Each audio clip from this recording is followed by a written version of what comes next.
Hello guys, কেমন আছো তোমরা সবাই? আশা করি তোমরা অনেক বেশি ভালো আছো, আর আমিও অনেক বেশি ভালো আছি। তো আজকে ব্লগটা হচ্ছে কালী পুজোর দিন।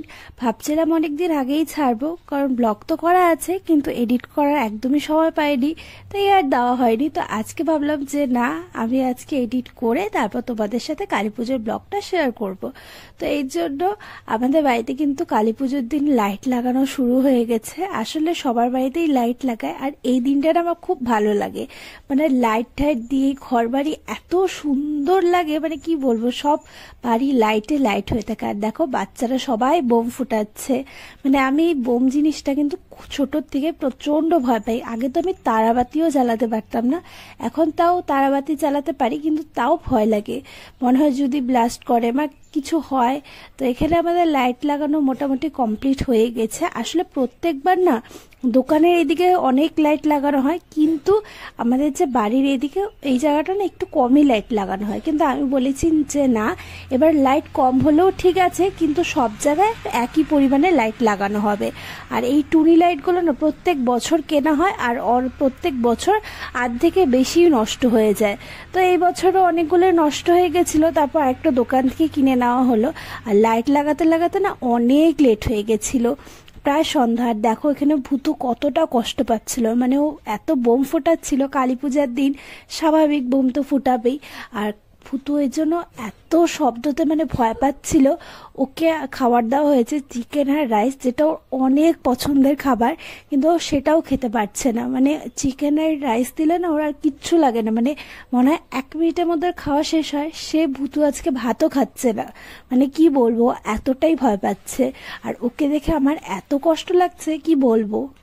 কারণ ওর না সারা হাত পা কাঁপছে, মানে আমি বারবার কান বন্ধ করে রাখছিলাম। মানে আমিও ভয় পাই, কিন্তু কি বলবো, ও আমাদের থেকে আরো বেশি ভয় পায়। যাই হোক, তারপর বাইরে বেরিয়ে দেখি আমাদের বাড়িটা কিন্তু খুব সুন্দর লাগছে। দেখো একদম চারিদিকে লাইট দিয়ে একদম সেজে উঠেছে। ঘরের দিকেও অনেকটা লাইট লাগানো হয়েছে এবার, আর এই দিকের দেওয়ালেও আর দোকানের দিকেও।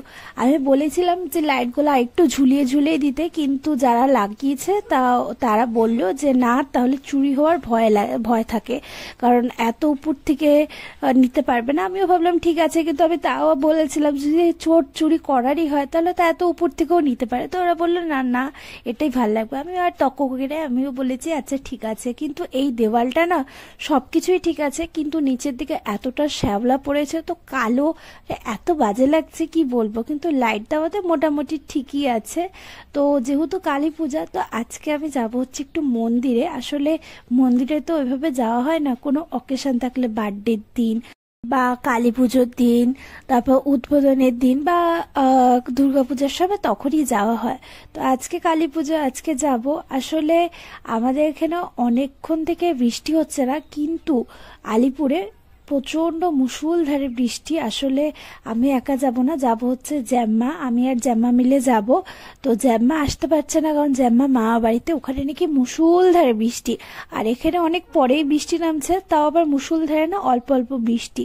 আর বৃষ্টি যেহেতু হচ্ছে, তাই না বোম অনেকটাই কম ফুটছে। তো এর জন্য ভূতু বারান্দায় এসেই দাঁড়িয়েছে, নয়তো ঘরে এক কোনায় মানে চুপ করে বসেছিল। মানে ওকে দেখে না আমার খুব কষ্ট হচ্ছিল, মনে হচ্ছিল যে এই কালী পূজাটা কবে শেষ হবে, কত তাড়াতাড়ি, আর কত তাড়াতাড়ি বোম ফোটাও বন্ধ হবে। তো যাই হোক, এখানে ভূতু দেখছিল সবকিছু, ওরও ভাল লাগছিল যে এখন বোম ফুটছে না। তারপর আমি রেডি হয়ে গেছি, আর বৃষ্টিটা এখন অনেকটা কমেছে। আর জ্যাম্মাদের ঘরেও ভালো করে লাইট লাগাচ্ছে, কারণ খুবই ভালো লাগছে। সব বাড়িতে এত সুন্দর লাগছে না এই লাইট লাগানোতে। তো তারপরে না আমি জ্যাম্মাদের ঘরেই ছিলাম, হঠাৎ করে মনে পড়লো যে মোমবাতি জ্বালাবো, কারণ প্রত্যেক বছর তো মোমবাতি জ্বালানোই হয়। তো এই বছরও জ্বালাবো, কিন্তু আমি অনেকক্ষণ থেকে চেষ্টা করছিলাম, কিন্তু একটা মোমবাতিও জ্বালাতে পারছিলাম না। কারণ হচ্ছে যেহেতু অনেকটা হাওয়া ছিল, বৃষ্টি নেমেছে, তো এর জন্য কোনোভাবে একটা মোমও জ্বালাতে পারছিলাম না। মানে জ্বলছেই না, জ্বললে পরে 1 মিনিটের মধ্যে নিভে যাচ্ছে, তাই মনটা অনেকটাই খারাপ হয়ে গেছিল। তারপর দেখলাম যে আর সময় নষ্ট করে একদমই লাভ নেই, তো এর জন্য ধূপকাঠি, মোমবাতি, আলতা, সিঁদুর নিয়ে চলে গেছে হচ্ছে জ্যাম্মাদের ঘরে। আসলে জ্যাম্মাদের ঘরে আমাদের ঠাকুরের বাটাটা আছে, এই জন্য ওখানেই চলে গেছি। আর জ্যাম্মা যেহেতু আলিপুর থেকে আসছে, তো এই জন্য জ্যাম্মাকে বলা হয়েছে যে আমাদের মিষ্টিটা তুমি নিয়ে আসো। তো এই জন্য সব কিছুই জ্যাম্মাদের ঘরে। আর জ্যাম্মাকে আমি অনেকক্ষণ থেকে বলছিলাম যে রেডি হও রেডি হও, জ্যাম্মা আসায় বসে আছে, আমি মনে হয় রেডিই হইনি, তাই জ্যাম্মাও রেডি হয়নি। তো আমি গিয়ে দেখি যে জ্যাম্মা একদমই রেডি হয়নি। তো আমি বলছি তাড়াতাড়ি রেডি হও। তারপরে যে এদিকে মা আমাকে ডাকছে যে শোনায় শোনায় তাড়াতাড়ি, আর সর্বনাশ হয়ে গেছে। তো আমি একজন ছুটে চলে আসলাম ঘরে, এসে দেখি যে এখানে একটা 20 টাকার নোট ছিঁড়ে গেছে, আর একটা হচ্ছে 50 টাকার নোট। মা এদিকে বলছে দেখ মনে হয় 500 টাকাও ছিঁড়ে ফেললো। আমি বললাম না না 500 টাকা না, 20 টাকা। যাই হোক, টাকা তো টাকাই হয়, আসলে এটা ভূতু ছিঁড়েছে, আমারই দোষ। আসলে আমি অনেক দিন টাকা যেখানে সেখানে রেখে দেই, এই নিয়ে 3বার হলো ও নিয়েই নিয়েছে। একবার ও টাকাটাই নিয়ে নিয়েছে কিন্তু কিছু করতে পারেনি, কিন্তু আরেকবার 10 টাকা ছিঁড়ে ফেলেছে। এবারে ও যদি জানতো যে এর মূল্য কতটা, ও হয়তো বা ছিঁড়তো না, ও তো জানে না। যাই হোক, তারপর এখানে জ্যাম্মা রেডি হয়ে গেছে, আর আমি এদিকে সব কিছু রেডি করছিলাম, আলতা, সিঁদুর, মিষ্টি টিষ্টি সব কিছু নিয়ে। তারপরে চলে গেলাম হচ্ছে এখানে মন্দিরে। আর আমাদের বাড়ির থেকে তো মন্দিরটা একদমই কাছে, তো যখন দেখি যে সবাই যাচ্ছে বাটা দেওয়ার সময়, তো এটা তো বোঝাই যায় একদম, তো তখনই আমরা যাই, তার আগে যাই না। আর ঘর থেকে দেখছি যে সবাই বাটা দিচ্ছে, তো আমি বললাম যে চলো এখনই দিয়ে আসি। আর মন্দিরটা এত সুন্দর লাগছে কি বলবো, আর দেখো মাকে কতটা সুন্দর লাগছে। আমি যতবার মন্দিরে এসেছি আমি কিন্তু তোমাদের সাথে শেয়ার করেছি, আর আজকে না আরো বেশি সুন্দর লাগছে। আর দেখো কত বাটা পড়েছে, আরো বাটা পড়বে, এখনো তো মাত্র অনেকটা রাত বাকি আছে, মানে অনেকক্ষণ অব্দি, 1-2 ঘন্টা অব্দি তারও মনে হয় বাটা পড়তেই থাকবে। আর এদিকে আমি দেখছিলাম মন্দিরটা কত সুন্দর লাইট দিয়ে সাজিয়েছে, টুনি লাইট দিয়ে। আর এখানে না দেখতে দেখতে একটা গোপাল ঠাকুরকে দেখতে পেলাম, যে এত সুন্দর লাগছে, এখানে বসিয়ে রেখেছে, একজন দেখাতে আসছিল, খুব সুন্দর লাগছে গোপাল ঠাকুরকে। তারপরে আমি বাইরে একটু বেরিয়ে একটুখানি দেখছিলাম। আর আমাদের প্যান্ডেলটা যে, মানে দুর্গাপূজার প্যান্ডেলটা যে, ওটা খোলা মোটামুটি স্টার্ট হয়ে গেছে, তাই না খুব খারাপ লাগছে। মানে ওরা যখন চলে যাবে মাঠটা একদম ফাঁকা হয়ে যাবে। প্রায় 6-7 মাস থেকে ওরা একসাথে কাজ করছে। তো যাই হোক, আর তো কিছু করার নেই, আবার 6-7 মাস যেতে না যেতে আবার ওরা চলে আসবে। আর এখানে আমরা মহাদেবের কাছে ধূপকাঠি, মোমবাতি সবকিছু জ্বালিয়ে কিন্তু বাড়িতে চলে আসি। আর বাড়িতে চলে আসার সময় একটা মন্দিরের ভিডিও নিচ্ছি, আর এই ভিডিওটাই আবার লাস্ট ভিডিও, আর আমি নেইনি, কারণ হচ্ছে আমি জানি না কেন অনেক জায়গায় যাই, অনেক কিছু করি, কিন্তু আমি ভিডিও নিতে না ভুলে যাই। লাস্টে মনে পড়ে এর রাম, আমি এখন ভিডিও নিলে তো ভালো হতো এটা। যাই হোক, তারপরে ঘরে এসে আমি আইসক্রিম নিয়ে গেলাম দোকান থেকে, কারণ আইসক্রিম খেতে না খুব ভালো লাগে, বিশেষ করে ঠান্ডার দিনে। গরমের দিনে আমি খাই না খুব একটা, মানে 2 মাসে একবার খাই, একটা খাই। তো কিন্তু ঠান্ডার দিনে আমি জানি না কেন আইসক্রিম, কোল্ড ড্রিঙ্কস খেতে খুবই ভালো লাগে। আর এই আইসক্রিমটার মধ্যে না উপরে ব্রাউনি দেওয়া আছে, তো তাই আরও বেশি ভালো লাগে। তারপর ঘরে চলে আসলাম, কারণ হ্যাপি অনেকক্ষণ থেকে চিৎকার করছে, ও দেখছে যে আমি বাইরে দাঁড়িয়ে আছি কিন্তু ঘরে আসছি না, তাই ঘরে চলে আসলাম। আর আজকে যেহেতু কালী পুজো, তো কালী পুজোর দিন না আমাদের বাড়িতে বানানো হচ্ছে ডালপুরি।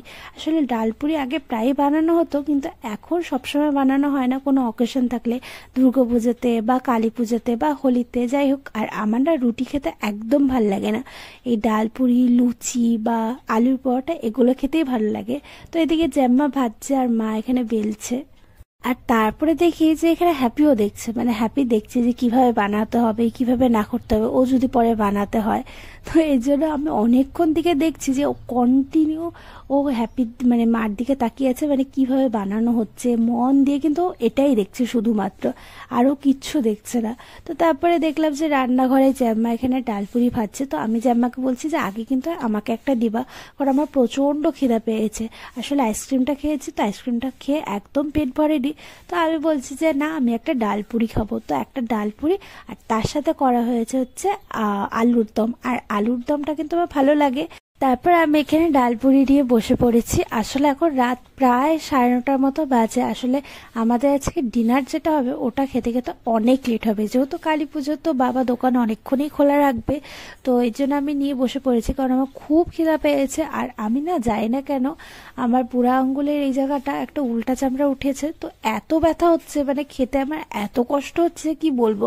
তাই দেখো কিভাবে খাচ্ছি, কিন্তু ডালপুরিটা খেতে এত ভালো লাগছে, মানে কি বলবো। এখনো যখন আমি এডিট করছি না, আমার ডালপুরির কথাটাই মনে পড়ছে। আর তোমরা কারা কারা এমন আছো যে গরম ডালপুরির থেকে বেশি বাসি ডালপুরি খেতে পছন্দ করো? আমি কিন্তু এরকম যে গরম গরম হলে পরে আমি একটা খেতে পারি, এর থেকে বেশি না। কিন্তু সকালবেলা মানে চা দিয়ে ওটা বাসি হলে এত ভালো লাগে, ওটার টেস্ট মানে আলাদা টেস্ট। যাই হোক, আমি ডালপুরি খেতে থাকি, তোমরা ততক্ষণে ভিডিওটাকে লাইক করে দিও, শেয়ার করে দিও আর সাবস্ক্রাইব করে দিও চ্যানেলটাকে। বাই বাই, নেক্সট ভিডিওতে কিন্তু আবার দেখা হবে।